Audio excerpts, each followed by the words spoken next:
ഇപ്പൊ എവിടെ നോക്കിയാലും സോളാർ ഇല്ലാത്ത വീടില്ല. ഈ സംഗതി വെച്ചാൽ എന്തെങ്കിലും മെച്ചമുണ്ടോ? എല്ലാരും എന്താ ഇപ്പൊ ഇതിലേക്ക് തിരിയുന്നതെന്നുള്ളതാണ് എനിക്കറിയേണ്ടത്. നമസ്കാരം. നിങ്ങൾക്ക് ഇത് ഇങ്ങനെ സെറ്റ് ചെയ്തതുകൊണ്ട് എന്തെങ്കിലും ലാഭമുണ്ടോ? എന്താണ് ഇതിന്റെ അവസ്ഥ? ലാഭം എന്താ വെച്ചാൽ 3500-4000 വരെ കറണ്ട് ബില്ല് വന്നിരുന്നതാണ്. ഇപ്പം 300-400 വരെയാണ് വരുന്നത്. കുന്നുമംഗലം അഡ്വക്കേറ്റ് ശ്രീകാന്ത് സാറെ വീട്ടിലും സോളാർ പാനൽ വെച്ചിട്ടുണ്ട്. സാറിന്റെ ഒരു അഭിപ്രായം നമുക്ക് ചോദിക്കാം. ഈ സോളാർ ഇവിടെ ചെയ്തതിനു ശേഷം സാറിന് എന്തെങ്കിലും ലാഭമുണ്ടോ അല്ലെങ്കിൽ നഷ്ടമാണോ? ഞങ്ങൾക്ക് ആദ്യം ഒരു കറണ്ട് ബില്ല് ഒരു 3000-3500 രൂപയൊക്കെ വരുന്നുണ്ടായിരുന്നു.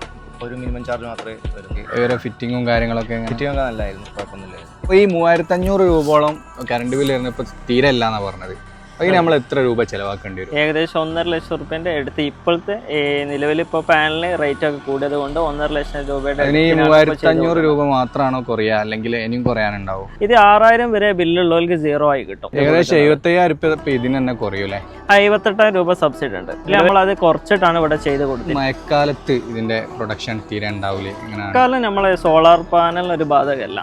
സൺലൈറ്റ് ഉണ്ടെങ്കിൽ നമ്മൾക്ക് പ്രൊഡക്ഷൻ ഉണ്ടാവും. പിന്നെ വേനൽക്കാലത്തുള്ള ആ പ്രൊഡക്ഷൻ ഉണ്ടാവില്ല. മഴക്കാലത്ത് അതിൻ്റെതായ ഇതിൽ കുറവ് വരും. പിന്നെ നമ്മൾ ഉപയോഗത്തിലും കുറവ് വരുമല്ലോ. AC കാര്യങ്ങളൊന്നും മഴക്കാലത്ത് നമ്മൾ യൂസിങ് കുറവായിരിക്കും. ഈ വീടുകളിലൊക്കെ വർക്ക് ചെയ്തിട്ടുള്ളത് കാലിക്കറ്റ് സോളാർ സൊല്യൂഷൻ ആണ്. ഒരു ഓഫീസ് വരുന്നത് മുക്കം ഓമശ്ശേരി റൂട്ടിൽ നീലേശ്വരം എന്ന് പറഞ്ഞ സ്ഥലത്താണ്. കാലിക്കറ്റ് സോളാർ സൊല്യൂഷന്റെ ഓണർ നമ്പർ എന്തായാലും ഞാൻ കൊടുക്കാം. നല്ലൊരു വീഡിയോ ആയിട്ട് വീണ്ടും കാണാം. By from IML.